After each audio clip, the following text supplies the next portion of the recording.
Sources confirmed to us that Chief Gregory Bovino, who is running Operation Midway Blitz and other at-large operations across the U.S., is getting ready to leave the Chicago area in the coming days. All right, this is very big news coming out of Chicago. Like you just heard, it's being reported that Chief Bovino, he will be leaving Chicago and Operation Midway Blitz to go and do another operation. But the governor of Illinois had this to say. Or the fact that Greg Bovino is a snowflake on a day when you can see some snowflakes. Yeah, so the governor of Illinois decided to insult Chief Bovino. We will listen to that whole speech, don't worry, it's rather interesting. However, many people don't know, well, what's gonna happen in Chicago? Is Operation Midway Blitz over? Well, that's what we're going to talk about in this video, and I'll give you a little spoiler alert. Not only is Operation Midway Blitz not over, it's about to get a lot more intense, even though Chief Bovino is leaving. We'll get to that as well.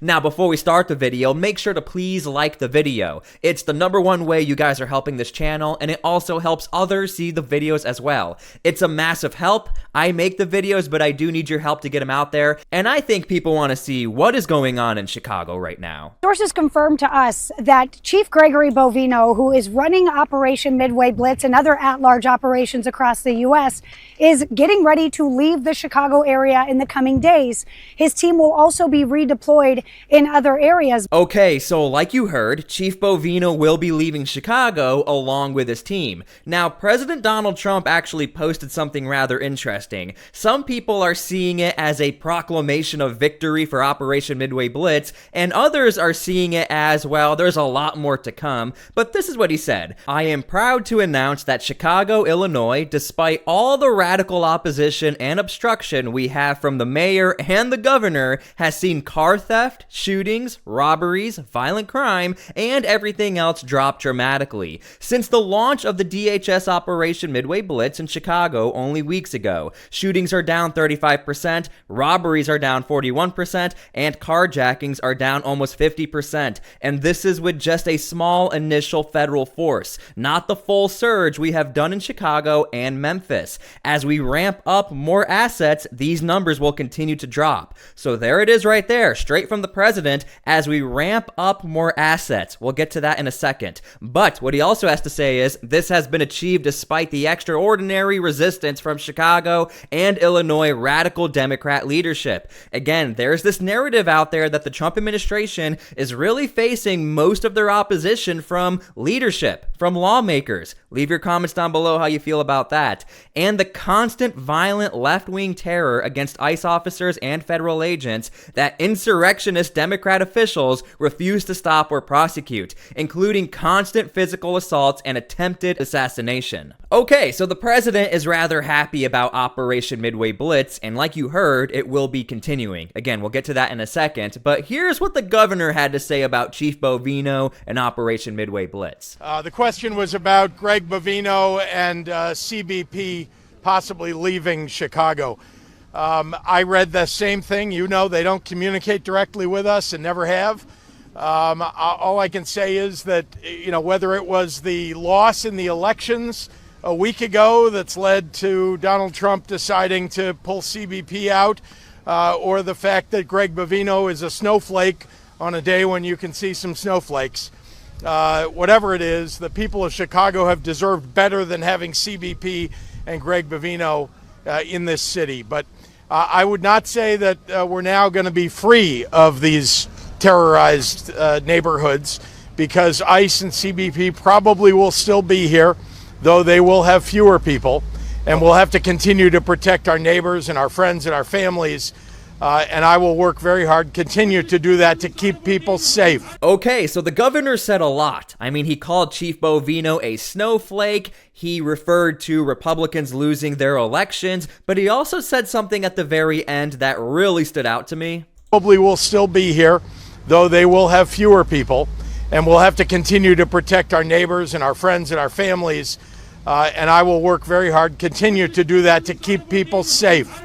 So the big question is, what exactly does the governor mean by, I will keep, helping or protecting these people? I have no idea. You can leave your comments down below. But what we do know is that the governor did mention that, hey, after the Trump administration is over, we might start prosecuting some of these ICE agents or anyone involved with these deportation operations. So look, the governor has been criticized before that he makes these blanket statements that insinuate or cultivate this environment of obstruction and pushing back. I mean, you literally have someone in the background who has a whistle. If you're unaware, thousands of whistles have been passed out throughout Chicago in order to warn people that, hey, ICE is in the area. So again, you have a governor who's saying, I'm going to do whatever it takes to protect my people, and he has also said, make sure you take pictures of ICE, we're going to start documenting what they do, and you have a guy in the back here who literally has a whistle that represents this movement in Chicago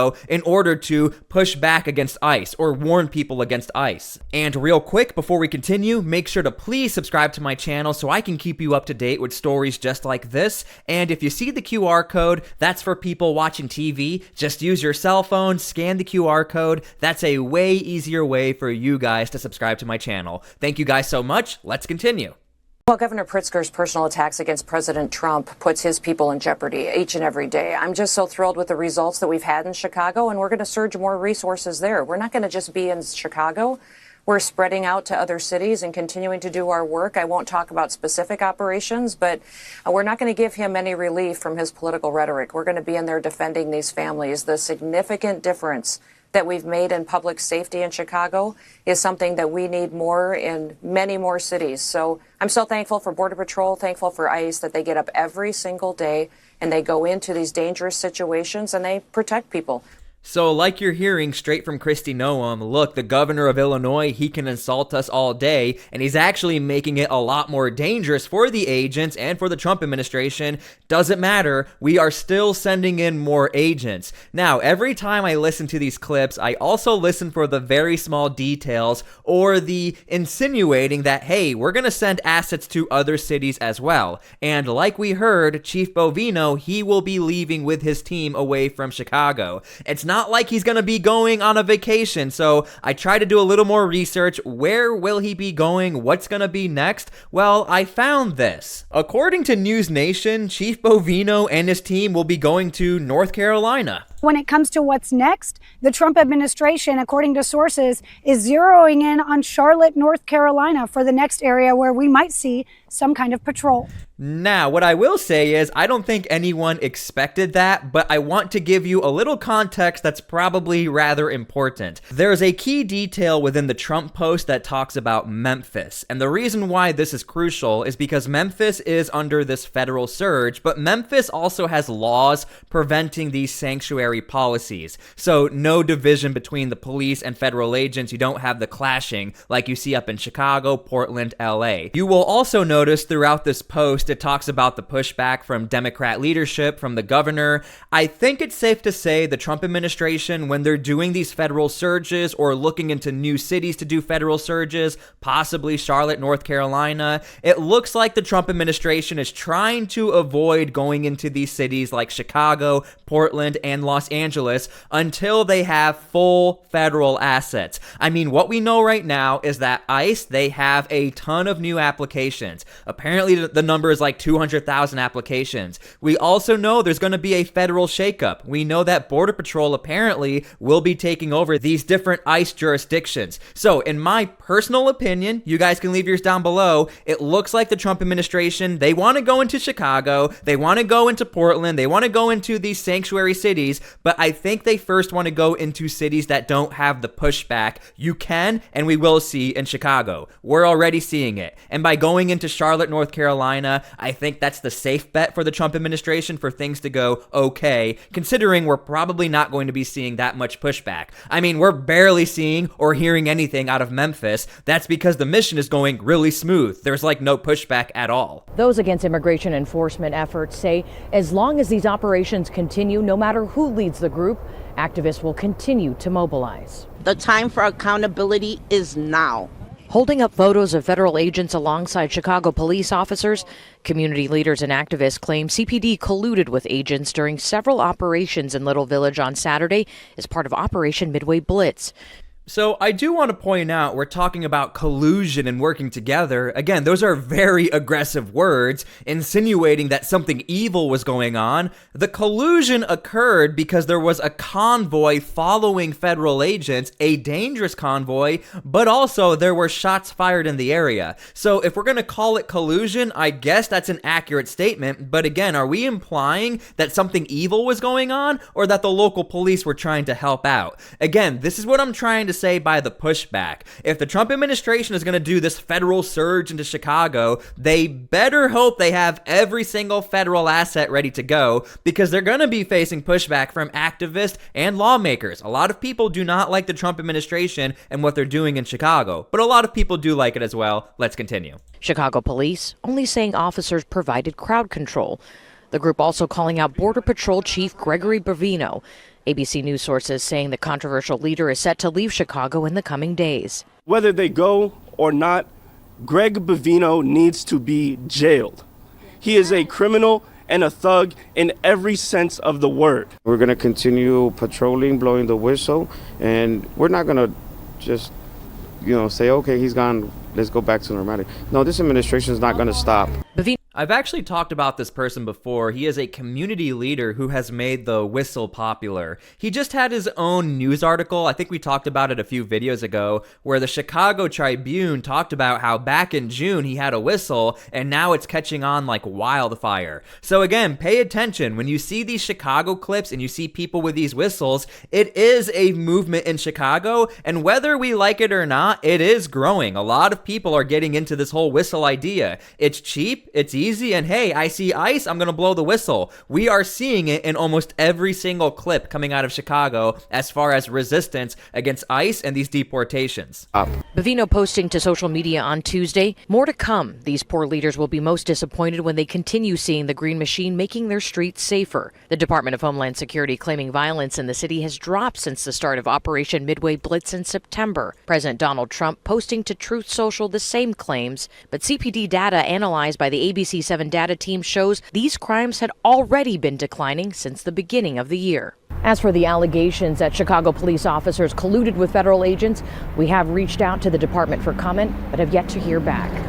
So again, this collusion angle is rather interesting. We see this a lot in sanctuary cities, especially in Portland, where you can actually report. If you see a police officer working with federal agents, you are allowed to, and by law, it's kind of being nudged towards you to do it. You can report police officers to sanctuary agencies or watchdog groups to give a full report and accountability as to why you're all working together, especially in the context of deportation. Now, there's something going on in Chicago I don't think a lot of people realize. When it comes to judicial decisions, those highly impact how the Trump administration can operate and might operate in the very near future. A federal judge is weighing whether he can grant relief to hundreds of immigrants who attorneys argue were unlawfully detained by ICE and Border Patrol, this during Operation Midway Blitz. Our investigative And this is why Kristi Noem made the comment, whenever you guys say something about our Trump administration, we're just going to send in more federal assets. But this also applies to these judicial decisions, because as you guys are aware, a judge in the area did say you can't use tear gas in certain situations. And again, that affects how agents can operate. So if we can't use tear gas, we just have to bring more agents in the area to defend ourselves. Reporter Mark Rivera joining us now. He's got all the details on this. Mark? Ravi, U.S. District Judge Jeffrey Cummings is considering the release of hundreds of immigrants from federal custody. Attorneys arguing there have been thousands of people arrested in violation of a federal consent decree in the Chicago area. One of those arrests, attorneys argue, was just last week at a daycare on the north side. Wow. It happened November 5th at the Reito del Sol daycare on Chicago's north side. And we covered this whole story. You guys can go and check out my video on this. I think I can pin it at the end of this video. Witness video reviewed by the ABC ABC7 I-Team showed Diana Santillana Galeano, a teacher at the school, violently dragged from the building as she tells agents in Spanish that she has papers, then placed into a vehicle while surrounded by federal agents. According to Homeland Security, she is an illegal immigrant from Colombia who had walking papers to leave the country as well. Her arrest sparking community outrage. We had masked ICE agents. But I guess they're not going to say that part. Following a daycare educator into the daycare where there were parents, there were children. DHS claims she fled a traffic stop and ran into the daycare. Galeano's attorney claiming in court those agents arrested her, quote, without a warrant in violation of the Castellón-Nava consent decree. National Immigrant Justice Center attorney Mark Fleming, lead attorney on the Castellón-Nava case, says this is just one of potentially thousands of people who could have been arrested unlawfully. As we're digging into it, are very concerned. Again, I'm telling you guys, this seems to be a very exclusive pushback as far as using the law, the judges, and sanctuary cities. And look, this is where it gets a little gray area, if you will. Sanctuary cities are a state jurisdiction, but then you have federal jurisdiction that does say certain laws do apply to illegal immigrants. So this is where we get into the gray area as far as pushback from judges and what the Trump administration can do and not do. That many, if not most, are violations of our consent decree. Fleming said those numbers are now estimated at more than 3,000 people, and the list continues to grow. We've started to dig in to the case files that they produce to us, and the vast majority are violations. If they did not have a prior order of removal, in almost all circumstances, they've been uniformly violating the consent decree. Last month, Judge Cummings ruled federal agents had violated the 2022 Castellón-Nava consent decree, and that's what triggered this review of people potentially deserving relief, including release into electronic monitoring programs. Okay, this really reminds me of the Kilmar Obrego Garcia story. Do not be surprised if all of a sudden a judge releases all of these illegal immigrants, because it happened with Kilmar Obrego Garcia. A federal judge released him from prison because he didn't have a prior conviction, and he could still be deported and most likely will still be deported. But what happened was a judge released him, but then ICE is like, okay, we'll just pick him right back up. And I do think that's probably what's going to happen as far as if this judge decides to release illegal immigrants. I mean, ICE, Homeland Security, they have a lot more jurisdiction and leeway when it comes to deportations.